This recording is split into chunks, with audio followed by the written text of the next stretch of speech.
back to another Rumination Tarot video. Today I would like to do a reading to honor the Empress within, and also just a little advice for what to do for the feminine side, the Empress energy that all of us have, regardless of any kind of gender.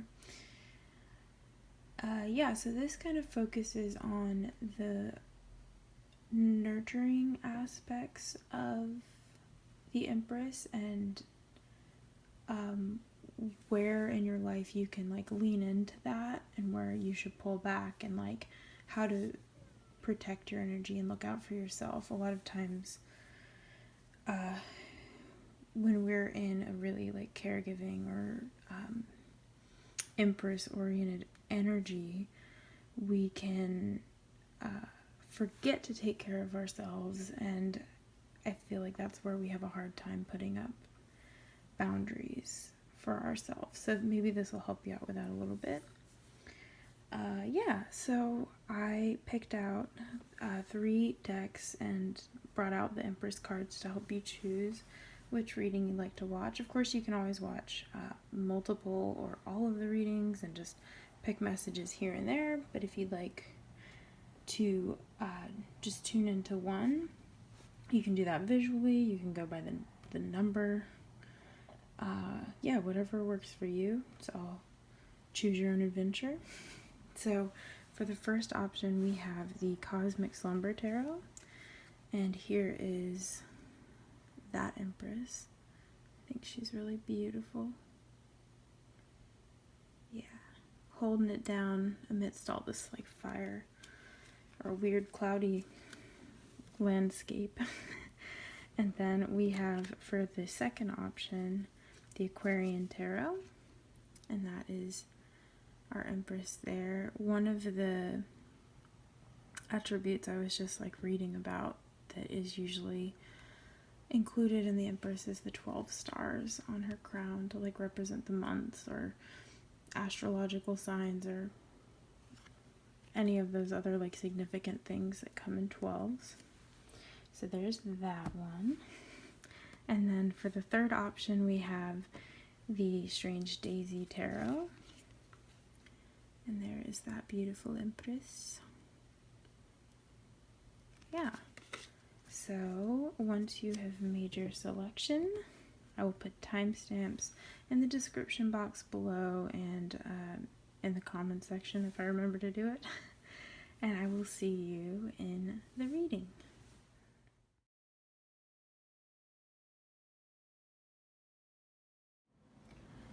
Hello group number 1, welcome. This is your reading if you chose the Cosmic Slumber Tarot, or if you chose all of them. So this is your Empress reading. First of all, we're going to explore what you have to give, what you can offer the world right now. And so your bottom deck energy, before I jump into that, is represented by the Queen of Cups, who is, I think, a timely one to show up for the Empress. I mean, all of the queens are like, I'd say the Empress is like a culmination of all of the queens. But the Queen of Cups is the one who relates directly to our emotions, our emotional state, the way we relate to people. This is a really beautiful one. I don't know that I've looked super closely at it for long. I love the like seashell throne, and that's super cool. Anyways, okay, so I will probably tie that in at some point. We shall see. But anyway, so what you have to give is death. Well, that's really interesting. It's not to say you're a murderer. It's not like you're literally actually going to be giving death.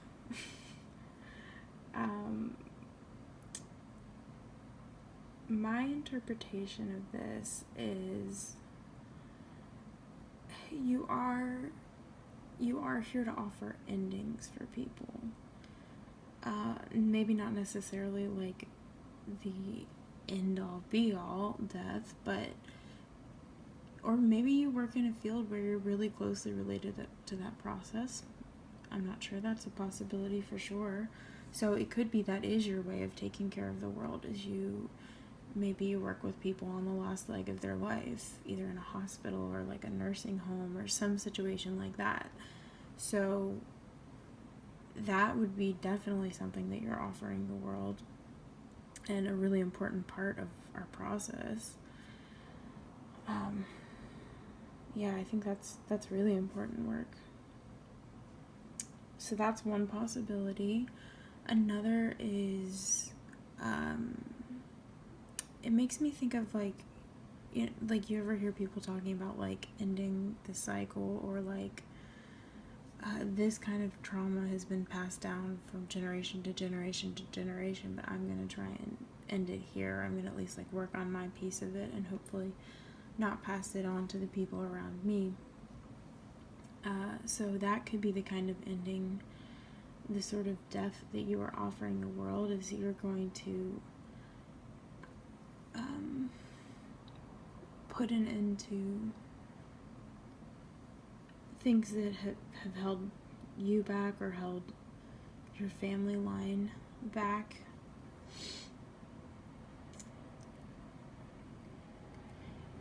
It could be that you're offering, hello loud plane, it could be that you're offering like death to some sort of institution, because I think sometimes that like ending a cycle thing could be something bigger than just, not that, I mean, like what is bigger than yourself and your personal life, but I guess like externally you could be ending some sort of cycle out in your environment and the world.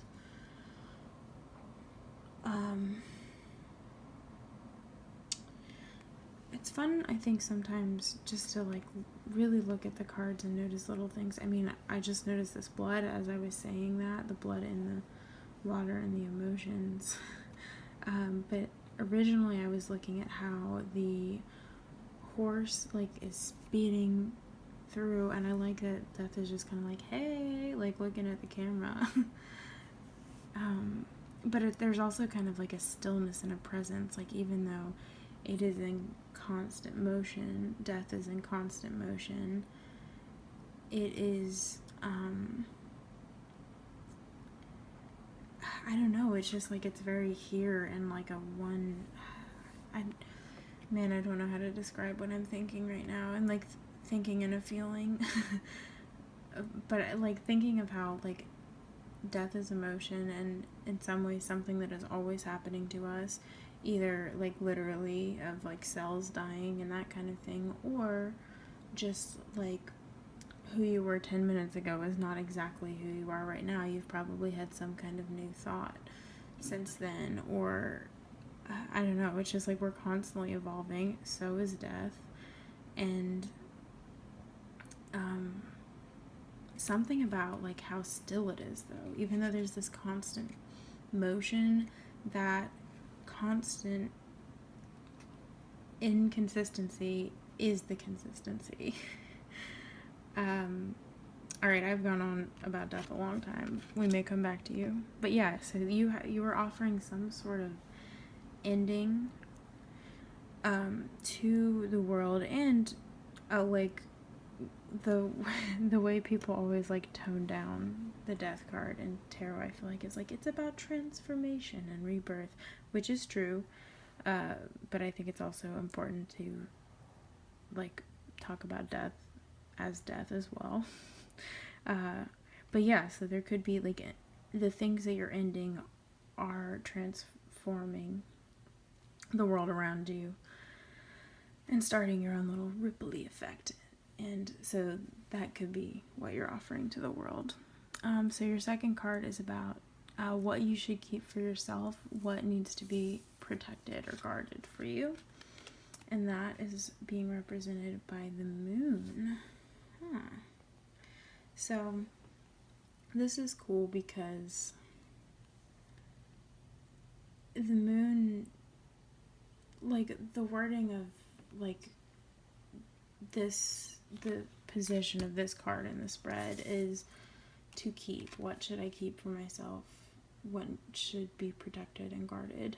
And the moon kind of is like what is protected and guarded. It's interesting too. This card doesn't come up when I do readings very often, and I think it's a really cool one. So I think in some ways it's the most like Jungian card in the deck, because it talks about our shadow self and shadow work, which I'm pretty certain is a like Jungian concept. And so our shadow self and shadow aspects and sides are the parts of ourselves that either we don't know, or the parts we reject, the things that we consider to be like negative attributes about ourselves. And I've always had the moon described to me as like, if you're like wanting to intuitively read tarot instead of like read the traditional definitions, one thing that you can do is like think of how the scene works, and is it animated, or just like think about how the item, not the item because there's not always items, but just think about the function. So like the moon, if you go outside and the moon is shining, you can see things, but everything's obscured, and your mind can kind of play tricks on you, and it can be a very difficult space to be in. It's very like fantastical and magical, and there's a lot of good things about it, but there's also a lot of fear and darkness and like obscurity, things that we can't see fully. So how that ties into how you should keep that for yourself. So I think it means that like you're in the midst of doing your shadow work, or like exploring the inner depths of yourself, and I think maybe it means that you haven't accepted them and like accepted it fully as a part of yourself and who you are. So the reason that it's saying to keep it and protect it and guard it is because you need to love it more fully and accept it as who you are and yourself. And I say it, but it could be multiple things. Like our shadow sides are usually a ton of different things. And again, they're not all like things that we reject. Some of it is just stuff that we don't even know we're capable of, that's within us. Or it's just so ingrained that you don't even acknowledge it. So I think it's saying, I don't like want to encourage anybody to like bottle up anything, but I think it's saying like there's a little bit more work for you to do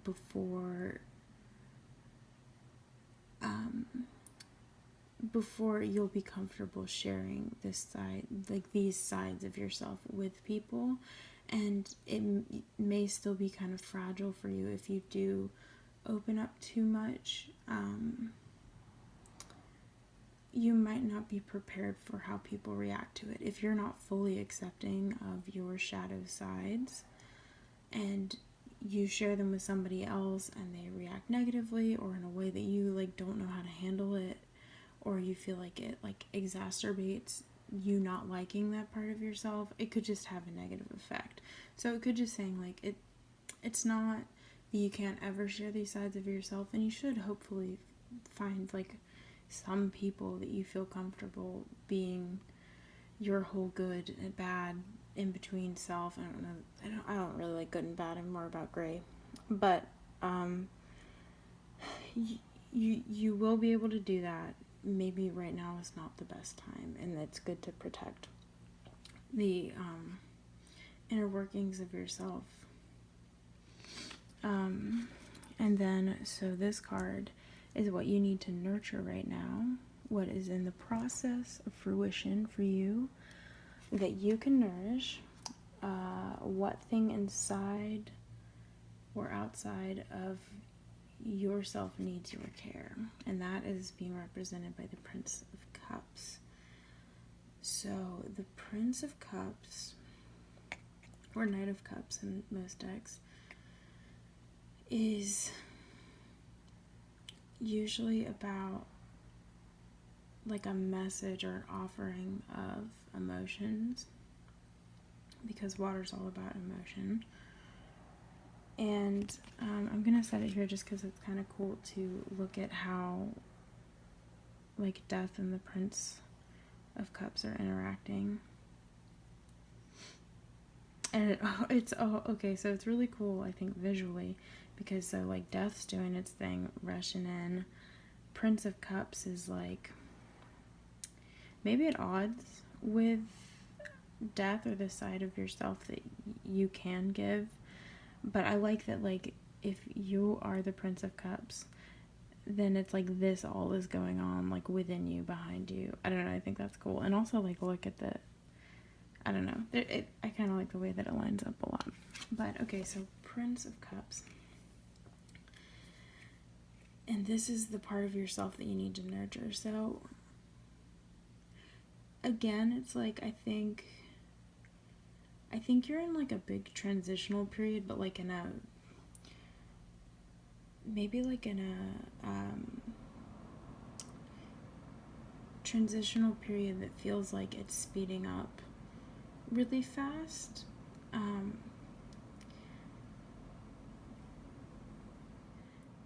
Alright, so I had to stop the video because I was really worried about it getting deleted before I could finish. So I don't remember exactly what I was saying about the Prince of Cups, but hopefully I can jump back in.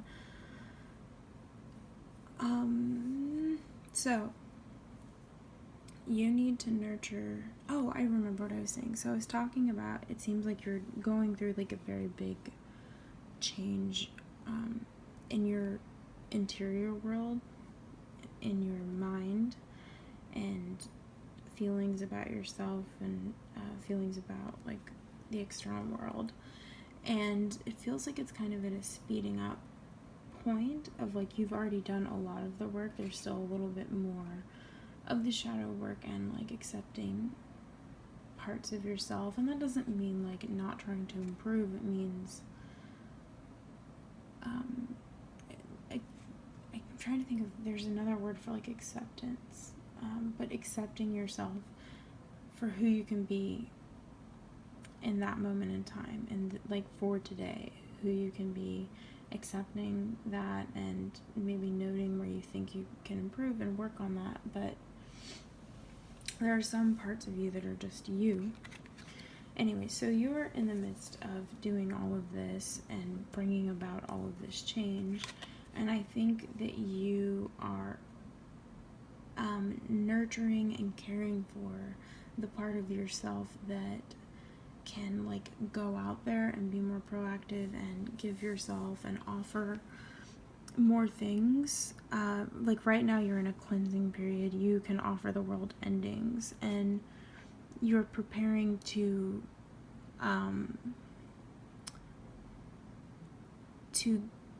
give things, not to give endings. I'm trying to think of a way that doesn't sound super like materialistic or profit-y, of like, it's like you will have, right now you're cultivating the substance that's like within you, and soon you will have that substance to offer the world. And so I think that's what we're nurturing. We're nurturing the part of ourselves that can give, and give with a lot of emotion, give our emotion,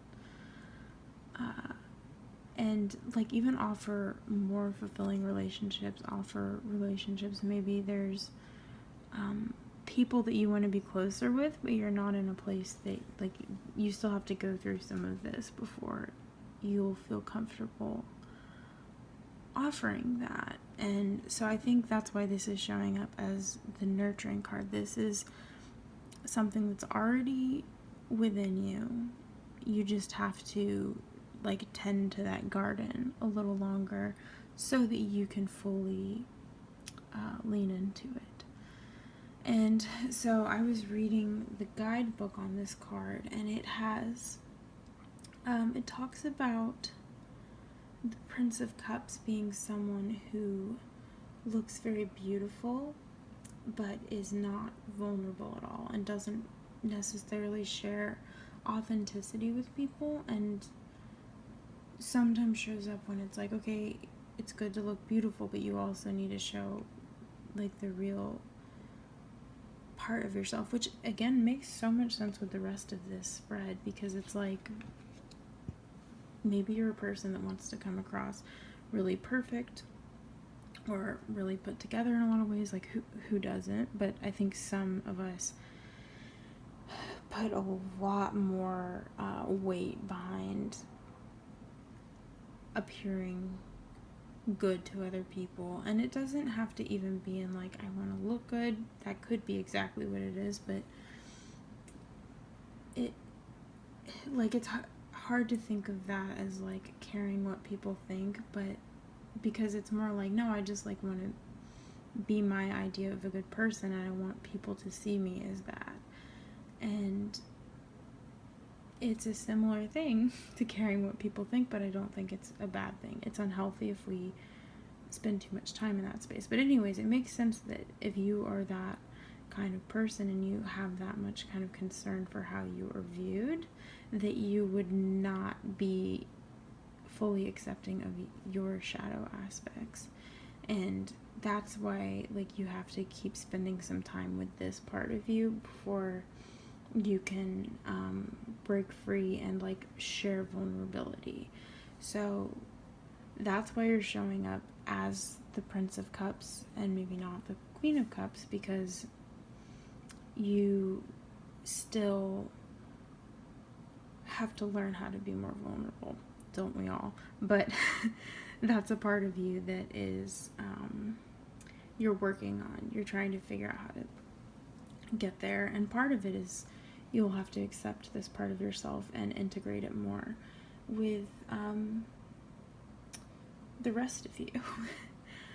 So the final card is advice on what to pull back from. So this is where you're overextending yourself. What do you give too much of, or how are you saying yes too often to people? This is where you need a little bit more boundaries, and it is being represented by the Four of Cups. You have a lot of water and emotions, feelings, relational concerns going on. I do think this all feels very like cerebral, mental, but also like that part of our mind that is our heart. So like when you're thinking with your feelings, or your thoughts are being mostly fueled by your emotions. I mean, just look at everything that's going on here. Every single card has some form of water, whether it's like this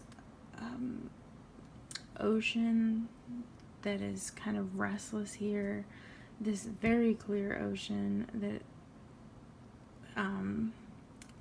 I don't know, like looks like he's like riding forth on these fish. I like that one a lot.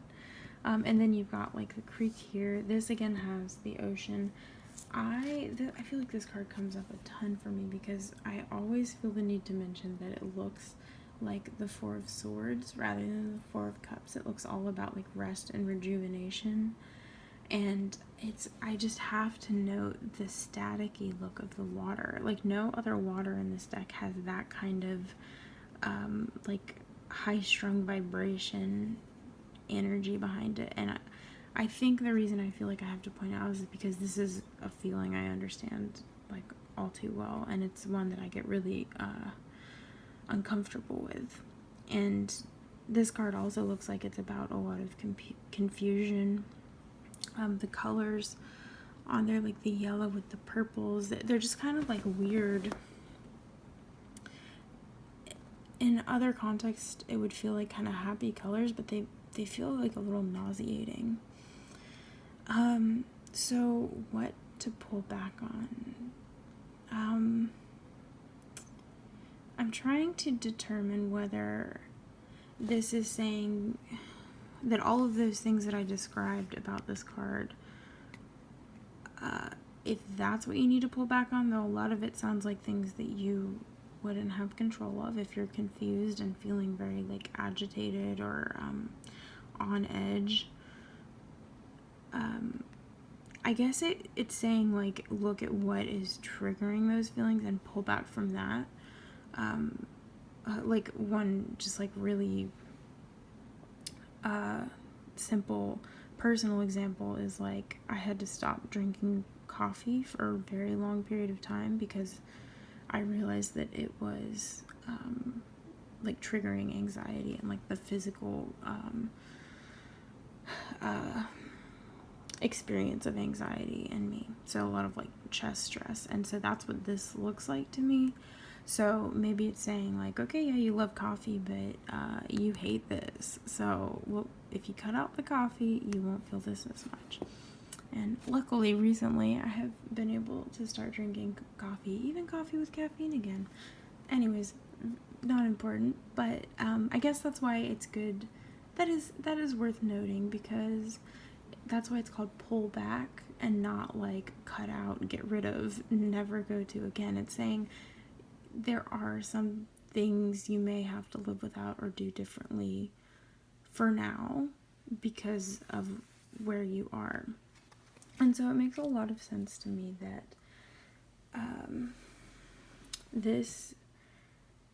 it's like this is all going on internally within you, and this is like where you actually are right now. It's like this is your environment, and you're like in your head space, like the person is like all curled up and holding onto their head, and like it's because this is all going on inside there. And it's almost like, so the purple could be like the little bits of sky and the parts of the moon showing up in your reality, and the water is like this part of you, but you're like, I want to rest, I don't want to be experiencing that right now. I'm gonna read from the book on this one real quick, and then I'll try and sum up, because this has ended up being a long reading. So the Four of Cups, it says withdrawal and weariness. After a busy time, you feel aversion to your own joy.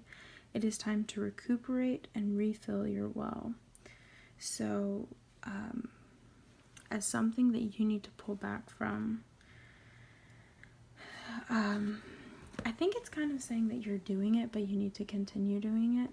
So it sounds like you just had a really busy experience, and maybe that's all of this like death you were causing. Like all of that was happening. It got you into your feels, and so you pulled back, and you were pulling back from the world and all of that stuff, and trying to work out what's going on internally. And so it could just be saying like to keep in that space while you're exploring the moon. Keep pulling back and like work through this phase that you're in right now, so that you can get back to like, I don't know, because it seems weird to say get back to, because these both seem like parts of you that like this is what you're giving the world right now. This feels like something that you're about to be, or like something like maybe this is where you are now and you're trying to become that. I don't know, this like group of cards together is really interesting. I think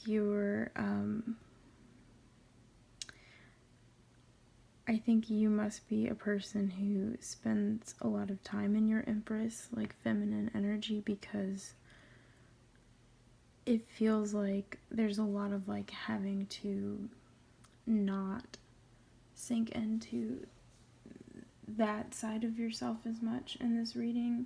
So it tells me that like you probably do give a lot and nurture a lot of people and nurture a lot of parts of yourself, and that's why you're in such a like a tricky, difficult space, because you're really having to face like other parts of you and not be that person as much anymore. Like I totally understand that, if like giving a lot and getting to a place where you can't give anymore, and it's really uncomfortable. You don't know how to pull back, but you can't keep like pouring from an empty cup.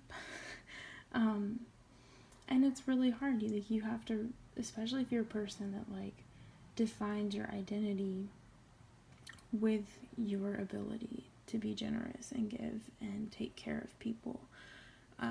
It gets really hard when you can't anymore, and you have to really define yourself in a more three-dimensional way, or just in a different way, and realize that like that is one part of you, but it's not all of you, and it's not an energy you can be in all the time.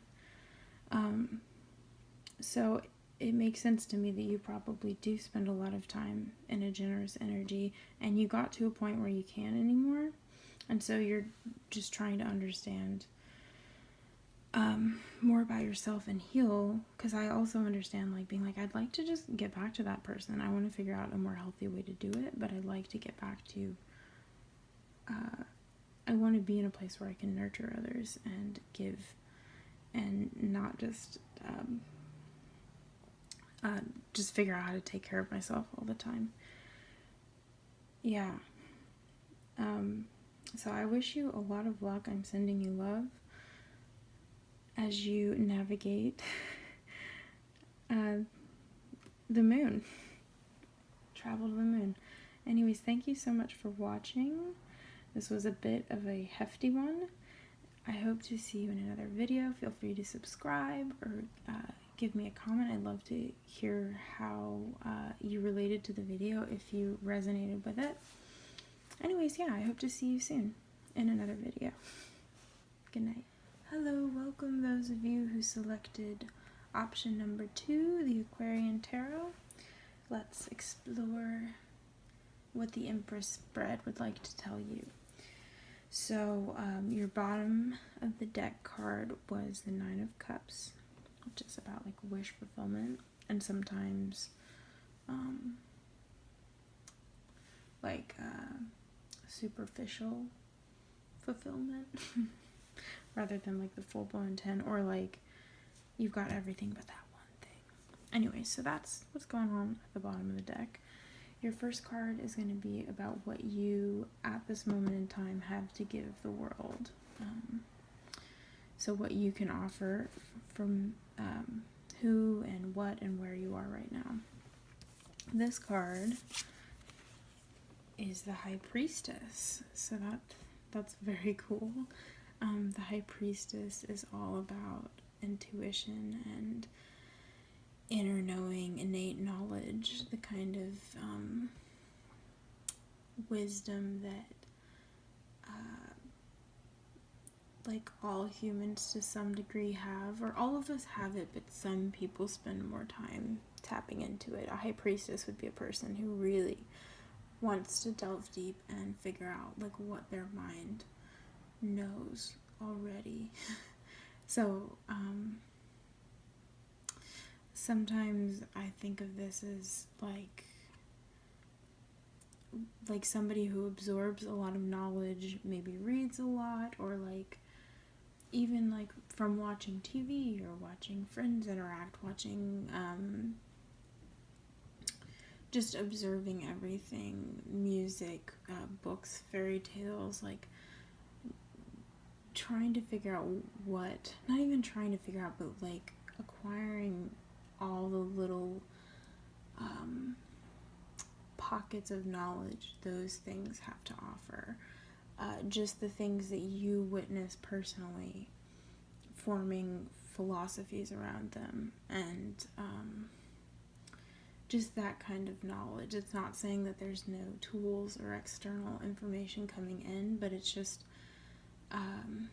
like when I read things or just learn about anything, study something, I feel like some portion of that information like sticks with me, and I usually incorporate it somehow that like has like a function. So to me, like for things to be logical, I need to understand like their use. So say that like I read a philosophy book. I may not remember the philosophy like as a whole or who was the one that said it, but I could probably tell you a scenario that reading about that philosophy made me think of, or like, and that scenario would have come from like observing. Anyway, so it's that kind of knowledge that you acquire it, and it becomes like inner knowing. It becomes a wisdom rather than like information you relay. I think that's the kind of knowledge that the High Priestess is all about. And it's about, she's like kind of the feminine counterpart to the magician, who is all about like alchemy and creating things out of external resources. The High Priestess is all about having knowledge of your internal resources, whatever they may be. And yeah, she's all about like esoteric knowledge too, and there's like kind of a spiritual element to her. She kind of feels like a combination of the magician and the Hierophant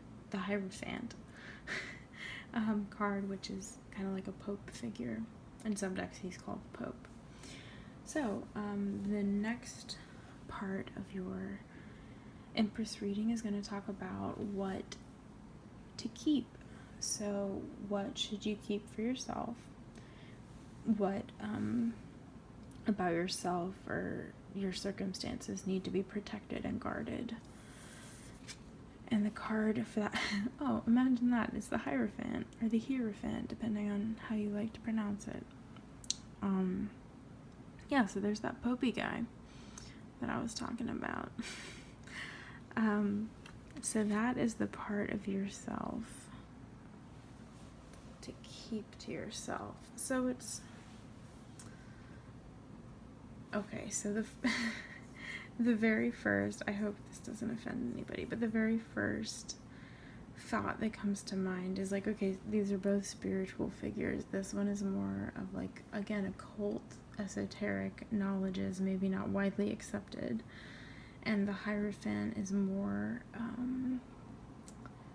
like a figure of a church, or like a big foundation of some sort. Like the Pope is like the head figure of one of the older religions in the world. So when I think of that saying, like, this is what you need to give and this is what you need to keep, I guess it's just like the way that you go across, like you go about delivering your message.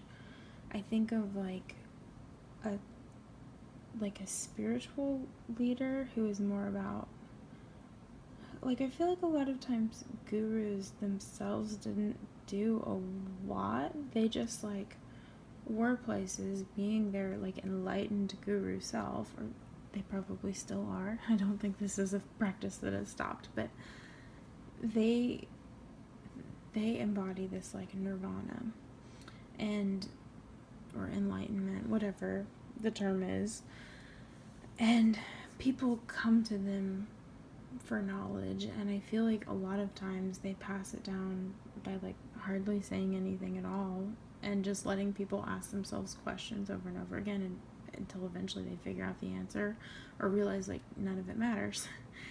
That's the kind of thing that like a High Priestess does. I think that they spend, again, just more time focusing on their own inner dialogue and what fascinates them and interests them, and just making like connections of how things work in their brain. And maybe people are drawn to them and want them as a spiritual leader, but they're probably like being like, go away, I'm thinking about this thing, and the person's like, oh my gosh, I'm so enlightened. I feel like that kind of stuff, that may be what it feels like to be a guru. You just like, you're kind of like, go away, I'd like to meditate, and people are like, oh wow, that's so deep. I just figured it all out, because they're expecting that from the guru. Anyways, so this could be saying to go about things in that more passive, receptive energy, and not in like the manner of a traditional church. So that's like directly telling me, be receptive, don't go on like a missionary trip. Don't like be so aggressive and forceful and active with getting your opinions across, because I think, one, you're still figuring them out. I mean, we'll probably always be trying to figure out things. I mean, in reality, whether we admit it or not. But I feel like when you're in this space, you are more active and aggressive with it. Like, I have figured it out. I have finally figured out, and I'm going to pass it along to everybody. But it's just that there's still some more stuff that you haven't quite figured out that is going to question that other thing. And maybe that other thing is the end-all be-all, but there's still going to be, like, situations and, I don't know, occurrences that flip that on its head, or make you question it, or make you do away with it altogether. So I think it's saying, like, or maybe again, these cards just make me want to speak in like religious terms, which is interesting because it's not, I've never fully belonged to a religion, so I don't really know what that feels like. But I feel like this is somebody who, you may be somebody who was raised very strictly on like Christianity, or like Judaism or Catholicism, or like any of the major religions, or it doesn't even have to be major, but it's like you were born into this very fixed structure, like foundational like thing. Like the Catholic Church has been around fucking up the world forever, pretty much. Sorry, Catholics. But like, so you were probably born into one of those, and as you've sat and ruminated and thought and been this high priestess, you kind of moved away from that. And this is telling me that, like, I think you do still accept this as part of who you are. Like, if you were raised a Catholic, even if you like reject the church as a whole and like leave and all of that stuff, there is still a part of you that has that information and has that background. It's a part of your background and your identity. And as the high priestess, it's like, you know that you've moved away from it, but you also know it's a part of you. And there may be pieces of it that still are really important to you. Maybe you haven't realized that you've had this shift. Like internally, maybe a lot of your philosophies have been turning more of this kind of spirituality rather than a traditional one, but you still like feel very firmly like this is who you are on the outside. And if that's who you feel like on the outside and that's who you want to be, that is wonderful. This isn't telling you not to do that. I think it's, if you do still want to hold like whatever this religion or structure in your life is representing, if you still want that to be a huge piece of your identity, that's okay. It's just saying that right now you're going to be giving more to the world by leaning into this, kind of sitting around and thinking about, ruminating, questioning this. So not questioning necessarily to reject it, but to strengthen it. So either you like misprove it, and then you like you've misproven it, or not misproven, I don't even think those are words. So like if you question it, either you answer the question and strengthen the belief, or you can't answer the question and it comes as like a little like Roman numeral check of like, okay, that's a thing I can't condone, or I can't affirm within myself anymore. Wow, I thought like 4-card reading, this is gonna go really quickly, but apparently I have a lot to say about these subjects. So the third card is going to be to nurture. What is the process of fruition? What is in the process of fruition now? that you can nourish what thing inside or outside of yourself needs your care. And what came up for that is the Two of Cups. So this is, oh, it's really sweet. It's like really making me feel like these are two very conflicted, opposing parts of yourself, but they're definitely things that are within you.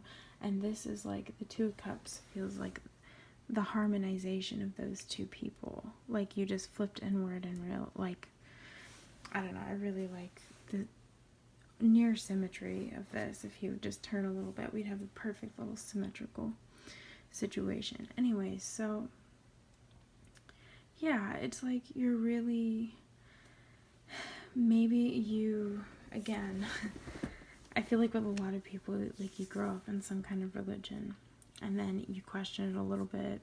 Sometimes you question it so much that you're like, oh no, I don't believe in that anymore. And then you go full blown to the other side and you're like, I don't believe in anything, or I fully believe in this other thing that I thought was the opposite of that thing. And you just go to such another extreme, and then eventually you kind of level out and you meet in the middle. And that's what this is talking about. So you're still cultivating that. You're still incorporating these two selves. This may be what you think of as past you, and this may be what you think of as current you. Or it could be that like you really feel like this is you and this is who you need to be, and there's this very like stubborn attachment to it. But what's gonna bring you harmony is by accepting that you have been thinking in a different way, and you're not just reading like one religious text and like living by it to the word, to the T. It's like you're realizing that this is me, but this is also me, no matter which one of these you feel like right now, if you feel like either. But yeah, that's a really nice part of this. So yeah, these are all feeling very much like internal things that you can like take care of within yourself, which again is probably just the way I tend to interpret the cards. But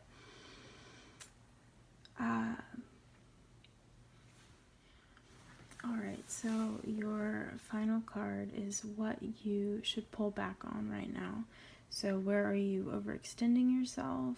Where do you give too much? Where are you saying yes too often? What aspect of your life? So what kind of boundaries could help you? And this is being represented by the Page of Cups. Interesting. So this was in the last reading, but it was here last time. And this just drawing of the Page of Cups gives such a different energy and feeling to it. So a lot of times, like I feel like the basic definition of the Page of Cups is usually like a message or an offer of love, or a message or offer of emotion of some kind, and that's because cups are all about emotion and relationships. There's also something about a new like development or understanding of consciousness. Like I think the fish represents consciousness, and it's kind of like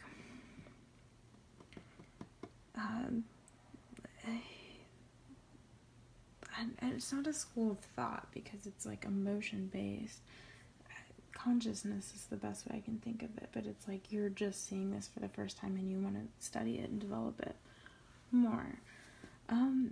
Showing up in this position, it's like it's telling you to pull back on what you're offering right now, or offering anything.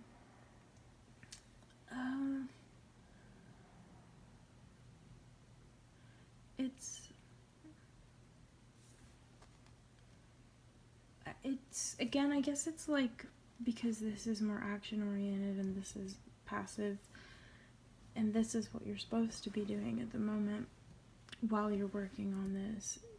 I guess, yeah, there's two parts of yourself that are conflicted that you haven't properly integrated or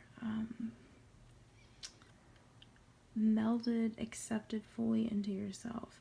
And if you're feeling conflicted and at war to some degree within yourself about something, that's not the best time to go offering your emotions or like offering new relationships or things like that.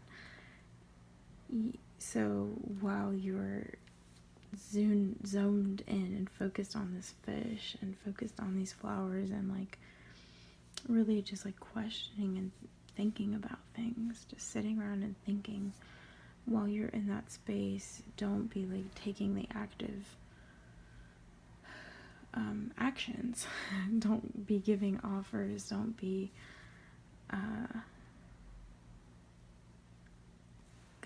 something about giving yourself. But again, this all feels very cerebral, and like it's just within the mind space. It's kind of hard to, and because I think the High Priestess is what's setting this tone of it being something completely intangible that like it's hard to even think of like how you could be offering yourself, because it's so much what's going on within you. And again, like that High Priestess is somebody that like people come to for knowledge, and the High Priestess isn't even like saying, hey, I'm a teacher. It's just like people show up and think they're wise, and they continue just kind of like doing their thing and sitting around thinking, and people are like becoming enlightened or think they're becoming enlightened by it. So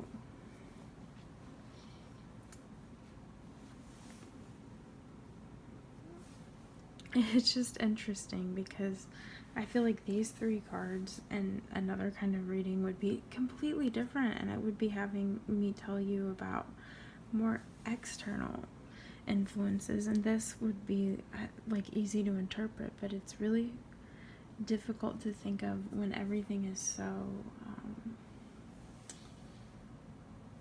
internalized. It's hard to think of like what this offer is. And I guess while you're in such a thought and like spiritually studying space, it's not a good time to be making emotional offers because you're emotionally unavailable.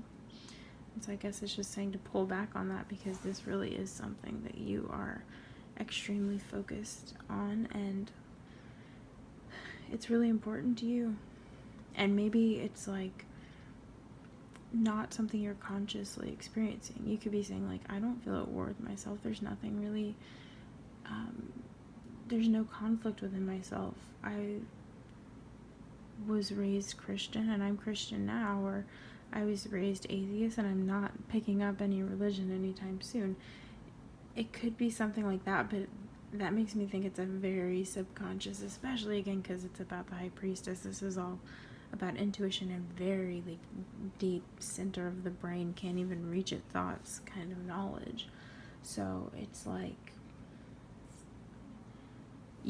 there could be some like this tiny little thought of like you questioning your religion, or you having rejected your religion, whatever it is, that tiny little thing that you like don't ever even think about anymore. It could be like having this like ripple effect within your brain of like, it doesn't sit right because of this, and so then this other little thought and thing shifts within you, and there's actually some kind of action that is happening in your physical reality that you don't like it right now, and you have no idea that like if you just went back to the first ripple, it would be because of this thing that's going on internally within you.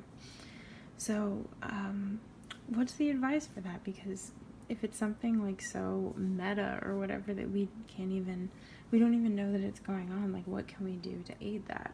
I guess it's just to start that process of really asking questions to yourself about yourself. What do you really know about yourself? Get to know yourself a little better.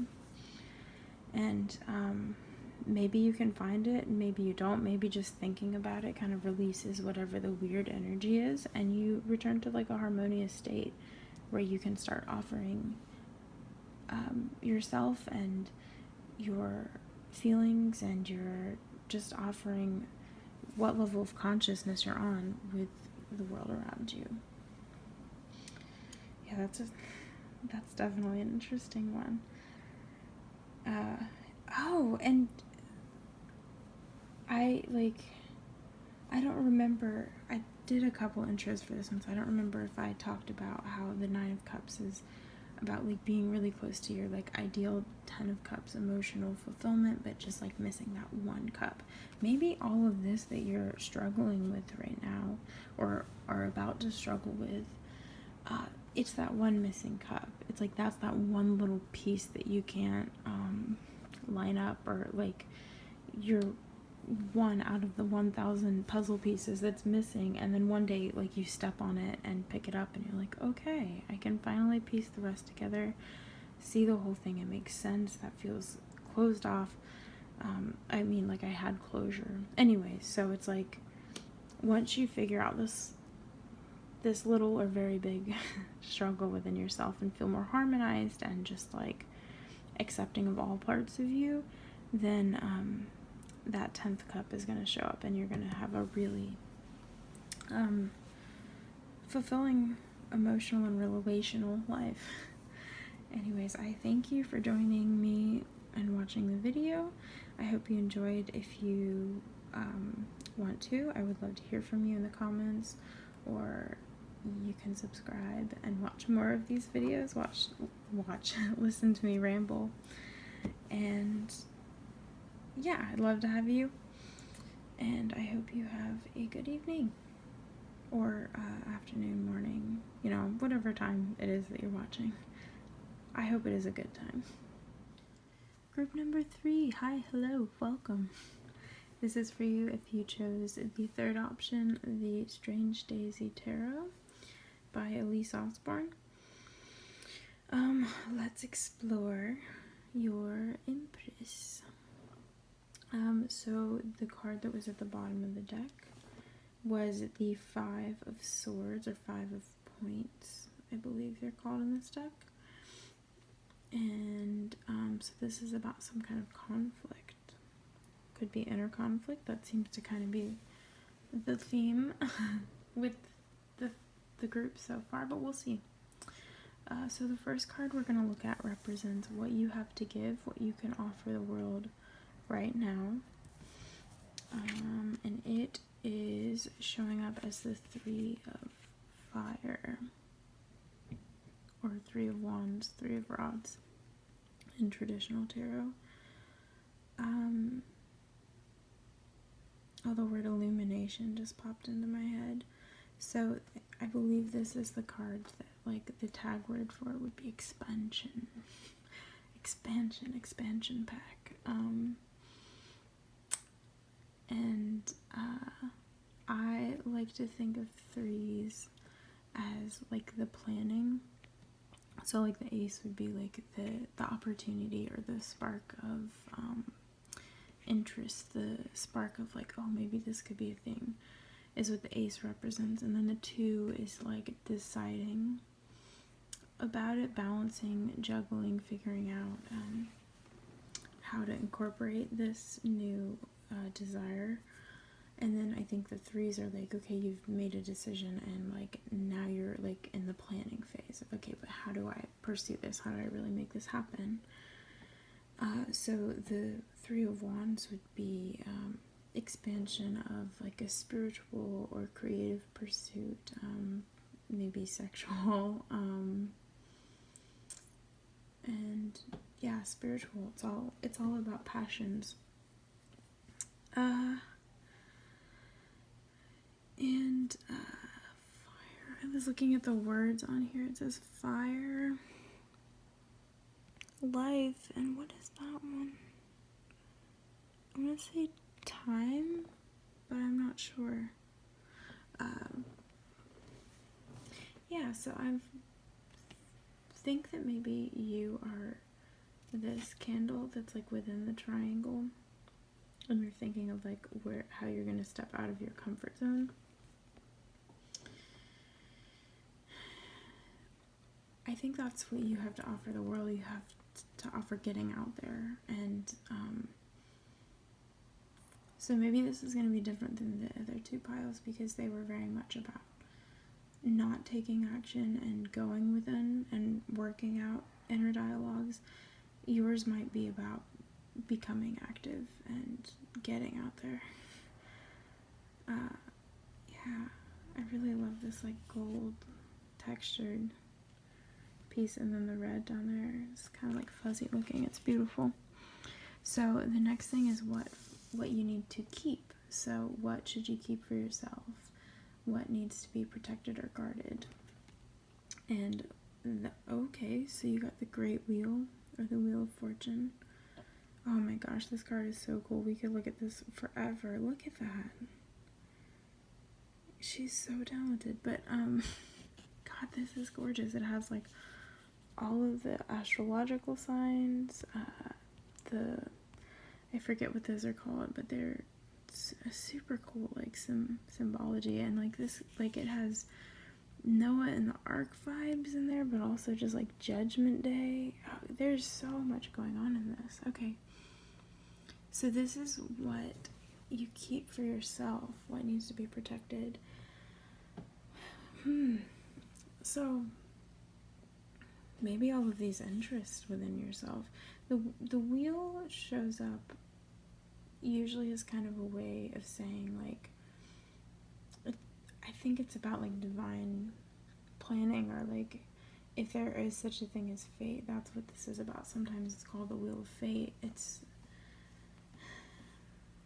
like things are about to occur or in the midst of occurring, and you don't understand anything about it, and this card is basically just like saying, yep, you can't, like, there's like, you can't know about this right now, it just has to happen.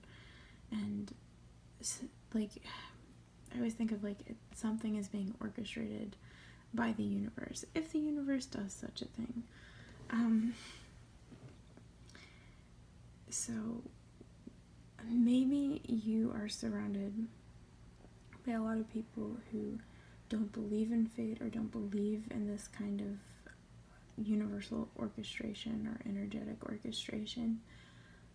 And so this is showing up as what you keep, because it's like, you know within yourself that you trust this, and that this is, whatever's going on for you is something that is divinely timed.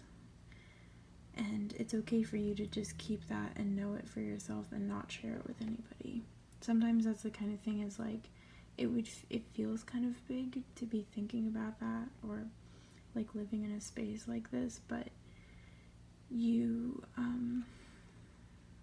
think it wouldn't be worth it to tell people. And I think because of where this card is showing up, you're probably right. I think it's also like a saying to keep, Great Wheel. It's like, keep in mind that when something shitty happens, it sometimes it's just the way the shit falls. I can't think of another way of saying that. Like, it's just like luck of the draw. Like, sometimes, like when the wheel gets spun, you land on the shittest part of the wheel. You get the bankrupt slide instead of like the vacation one where you're like, you're going to Hawaii. Gosh, it's such a stupid correlation, but correlation isn't even the right word. I mean, that's what the Wheel of Fortune is. It's like, you just took a gamble, took a spin. Sometimes it pays off, sometimes it doesn't. I think it's saying to keep that in mind. So if something really difficult happens or shitty happens, don't be like, in that, I'm a good person, why do bad things happen, blah, blah, blah, blah, blah, I don't deserve this. It's like, sometimes the shit just happens. It's not because you're responsible for it. Sometimes it is because you're responsible for it, but sometimes it's just the way that shit happens. yeah, so it's either like keep that in mind and don't beat yourself up about don't beat yourself up about things that you don't have control over. Or it's like this, you know that there's something very divinely orchestrated happening for you, and it's okay for you to keep that knowledge to yourself as you go out and explore more. So this next card is going to be what to nurture. So what is in the process of fruition now that you can nourish? What thing inside or outside of yourself needs your care? So you need to nurture the Kid of Fire. Ooh. So this would be the Page of Wands. Like immediately I'm definitely getting like inner child vibes. So you need to nurture the kid within you, and like when you got excited about your birthday cake and wearing your little hat, I don't know, it's like nurture that part of yourself.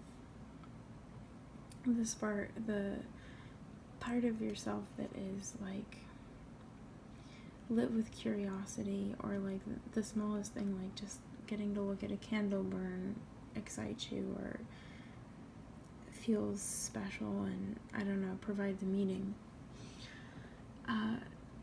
Nurture that little kid in yourself. And so that makes sense. If you're nurturing the curiosity and the willingness to act, and the like hasty need to like rush into things that catch your attention, if you nurture that, then it'll help you with giving this expansion, like exploration. It'll help you with taking action and setting out on your goals that you're planning at the moment. Yeah, so the Kid of Fire is very fast, sometimes impulsive, and is like learning about undertaking a passion, or like I'm drawing a blank on examples, but yeah, it's the person who like had an inspiration and is like going forth to learn about it. And if it were a message, it would be like a message of a passion, or an offering of like, this is the thing I'm interested in, let's do that. So then your final card is what you need to pull back on. So this is where you're overextending yourself. In what way are you giving too much or saying yes too often? And that is being represented. Oh, excuse me. Big yawn. That's represented by the High Priestess. Oh gosh, this card is gorgeous too. I mean, they all are, but these major arcana. And this is interesting. So the last pile had the High Priestess as what they had to give, and for you, it's what you have to pull back on. So, where actually both pile 1 and pile 2 were very focused on going inward and questioning things about themselves and really getting to know, like really affirming identities. I feel like your group is very the opposite. It's like you've probably been doing that. You've been in that very internalized phase for a while, and you've acquired a lot of intuition and inner knowing, all kinds of knowledge, like, oh, this blue is just really, especially like with all the darker colors that your spread has, it's really refreshing. So it's like you're filled with this High Priestess energy, And it's time to pull that back so that you can start acting. Because if you are in the high priestess mode, you just want to like sit in your room and read, or sit around and think about that thing that you're interested in now. And you can't offer the world what you have to offer. You have to get out there and give your 3 of Wands. And if you're doing this, then there's going to be no time for that. Like, this helped you get to where you have the information you need to plan this thing that you're going after, but you have to stop sitting around and thinking about everything else and just start planning for this. Yeah, and I think also, too, with the wheel, it's like you have to start taking actions for the wheel to spin. Sometimes I think the Wheel of Fortune shows up if it's like we're waiting for fate to happen to us, or we're waiting for divine timing, rather than like just living our life and accepting that divine timing happens one way or another. But a lot of times it will probably happen a lot quicker if you start doing other shit, or start continue working on your goals or things. And maybe it's not related to the thing that you would have been waiting on, but you have to do things so that the wheel can keep spinning. Otherwise it's just going to stay on one spot. And sometimes the thing we need to do to keep the wheel spinning is more passive and is more like thought oriented and feels more like nothing, but it's still like giving momentum to this, where as like other times doing that would just keep us in the same place and not help us develop or evolve anymore. We have to go out there and like get the lived experience and do the thing, and then the wheel will start spinning again and take us on that next little route. Route of fate, map of fate. Yeah, I think that sums it up. It's interesting that you got the conflict card, because this is actually in some ways like the least amount of inner conflict of all the groups. I feel like the other two were very much like focused on like there was a singular inner conflict that affected what was going on. And this one, it's like there's not really a conflict, other than I guess you just have to get this energy, nurture this inner child, so that you have the energy and the drive and the passion and excitement and enthusiasm of the kid to like get out there and do things. This is very much like this is your green light, start going, start doing things, whatever you I like for when the wands to show up, especially if they're represented as fire. It's like whatever lights your fire, like go after that. It's all about that spark of inspiration and following that through to further than just like being excited about it. Do something about it. That's your advice. So I thank you so much for watching. If you enjoyed this, feel free to subscribe. Let me know what you think about the reading in the comments. I'd love to hear from you. And yeah, I hope you will join me for future ruminations. Till then, have a good night or morning, mid-afternoon, evening. Have a wonderful time. And I will hopefully see you in the next video.